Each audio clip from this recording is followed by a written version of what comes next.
During the turbulent 60s, Lester Maddox spoke the language of segregation and states' rights. Now some state lawmakers say his official portrait shouldn't be displayed in the Capitol. But in tonight's in-depth report, 11 News reporter John Schierick is telling us that the stated issue isn't the real issue in this battle raging under the Gold Dome. It's Southern. It's what it ought to be. In one part of the painting, you can see the Atlanta Constitution wrapping a fish. In another part, 2 Georgia peaches, or 3, that's Mrs. Lester Maddox. The portrait shows the former governor in a seersucker suit and paisley tie, not quite in step with the times. I think it's masterful art. And I guess art in the eye of the beholder. Lawmaker Mitchell Kaye has riled some of his colleagues in the General Assembly by suggesting the portrait may have to be taken down. Maddox himself is no stranger to controversy, but this one is not of his making. The real flap is over the great seal of the state of Georgia and how it can be used. You'll find the seal all over the Capitol. You'll also find it on the internet at www.georgiahouse.com. To many, this looks like the official homepage of the Georgia House of Representatives, but it is not. The page is maintained by none other than Mitchell Kaye, a confrontational Republican with a decidedly conservative agenda.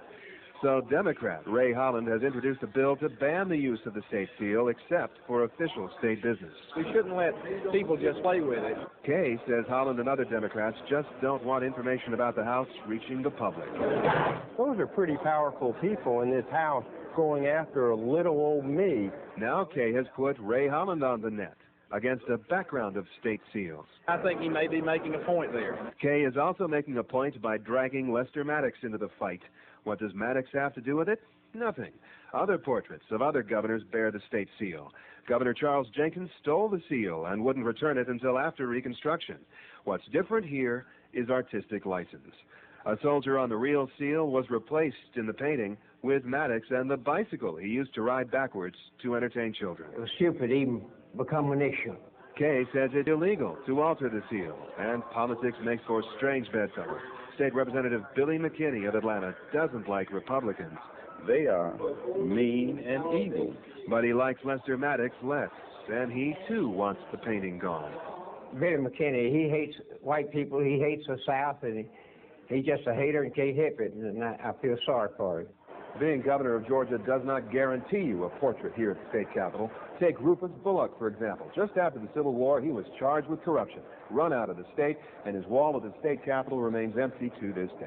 The prospect of a similar fate upset Maddox enough to ask the artist, Bruce Hafley, if he would change the painting. And I said, well, Governor Maddox, if they hung me up by my thumbs and built a fire under me, I'd consider it. I didn't know the bicycle was in the seal. He slipped that over me. I'm still inclined to take the portrait down. John Schierick, 11 News, in depth. Well, Mr. Kaye now tells us that he won't really push to have the Maddox portrait removed. He says he only brought it up to make a point.